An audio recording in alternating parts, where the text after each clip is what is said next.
Well, here with us now is the Labour MP David Lammy. He's campaigning for a second referendum and urging Parliament to reject last week's results. It's never going to happen, though, is it? Well, actually, we haven't got a plan. Last week's referendum was an advisory referendum. Ultimately, we have a sovereign parliament in this country. It's a parliament of representatives. They will have to decide any deal. They will have to decide whether we move forward to an Article 50. And with the pound falling to an all-time low, with shares in RBS, Barclays, Wimpy Taylor, Bovis, our big construction companies, all falling, with our economy in disarray and with no plan, the time now is for Parliament to act, given, frankly, that we had a referendum that should have been a two-thirds majority for such a constitutional change, that should have involved the 19 million Brits that live beyond our islands at this stage as expats in other European countries, and frankly, given the scale of the difference between Scotland, Wales, Northern Ireland and England, it absolutely should have been a quadruple lock where all countries had to be united to move forward. So Parliament, our system now, precisely, so who sorts out the mess? Parliament. And I'm very clear, I will not vote for Brexit in this country on behalf of my constituents and let down the young people of Britain. I won't do it. OK, so if Nigel Farage was sitting here now and saying the same thing, if the vote had gone minimally the other way, you'd be saying, don't give him the time of day. He said he was going to do that, didn't he? Yes. And what I'm saying to you, those who believed in Remain fight and fight hard, and many people are emailing me who feel terrible that they voted Leave.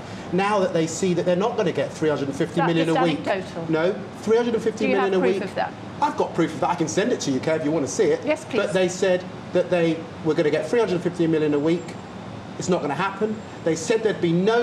Look at Boris rowing back on free movement, basically this morning. So the truth is, the In campaign have also been rowing back. Then we were told that the economy would tank. That's not happened.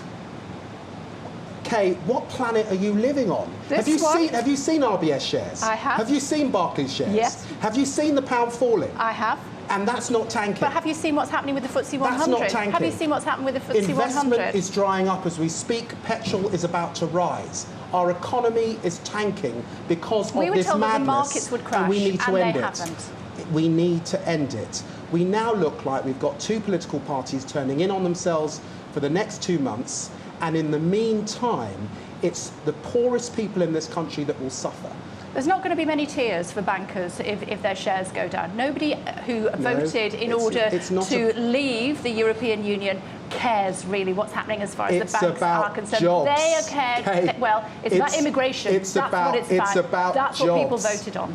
I know, and guess what? They're going to be terribly let down because if we have a trade deal, it will involve free movement. So as was discussed, there will still be movement. There will still be people in the country. Was all put out there. So what we've done, what has happened? We have to accept that people had their own vote. One vote could make the difference. People decided that what they wanted to do was leave. Those people have been let down, and we've unleashed the nastiest racism and xenophobia I've ever seen in this country. I'm not a bad loser. You do not have constitutional changes of this kind without a two-thirds majority. And that's why Margaret Thatcher hated referendums, and that's why when the Brits set up Western Germany, we banned referendums. We don't have rule by the mob, we have rule by a sovereign parliament of representatives that the world looks to. At the moment, our reputation's in tatters, and people... Were you calling for that before the referendum? Was I calling for what? For two-thirds. We needed to have two-thirds. I always believed that a referendum without a quadruple lock, without two-thirds, was a mistake, an absolute mistake. And you were vocal about that? We're seeing the repercussions of that today. And you were vocal about that? Absolutely, absolutely. But I fought hard to remain.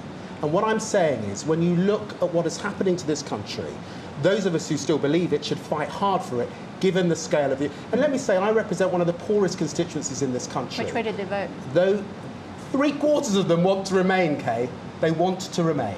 And I will be standing up for them. And I think you'll find that Scottish colleagues, Northern Irish colleagues, Liberal Democrats, and a lot of London and South colleagues will also be absolutely clear over the coming weeks. They are not going to support this. They will continue to fight for a Britain open to the world and a Britain in which our economy is protected. And that's certainly my position. Too late for that? Too late for that? Yeah. Well, Kay, if you want to live in a little England with a declining economy, where the freedom that you've enjoyed to travel around the world, you deny your children, that's up to you. Good luck to you. I don't, and I'm going to fight for the Britain I believe in. But we've voted. And people have voted, and they have decided that they want to leave the European Union. The people had an advisory referendum. There was a small margin of victory, and frankly, it was a margin that no other country in the world would recognise for a constitutional change of this nature and an economic argument that should never have been put to a referendum in the first place, partly because it was only done really to satisfy right-wing Tories. So that's why we had it, that we're in this and pickle. I'm not prepared to hand this country over to Nigel Farage, and those that are watching and agree with me are signing this referendum because they get it too. OK, who do you think should be the next leader of the Labour Party while we've got you? Do you know what? I'm very sad the Labour Party is caught up in an internecine war and will be over the next 2 months. There are bigger fish to fry, and on this occasion, the deep trouble our country in is a bigger issue than the Labour Party or indeed the Conservatives. So I'm not getting caught up. But you need a strong leader, don't you? We do need a strong leader. Who should that be? Do you know what? I will support a leader that gets behind Remain. That's what I'll support in the coming fights ahead. Do you think that Jeremy did? Because, of course, there were some suggestions that he wasn't strong enough. He certainly wasn't as vocal as you've been this afternoon. No, he wasn't. And, you know, Jeremy's been a sceptic for many years, and certainly there were working-class voters in my constituency who didn't hear loud enough Labour's position. That is absolutely the case. Good to talk to you. Thank you very much indeed for joining us on Sky. Thank you.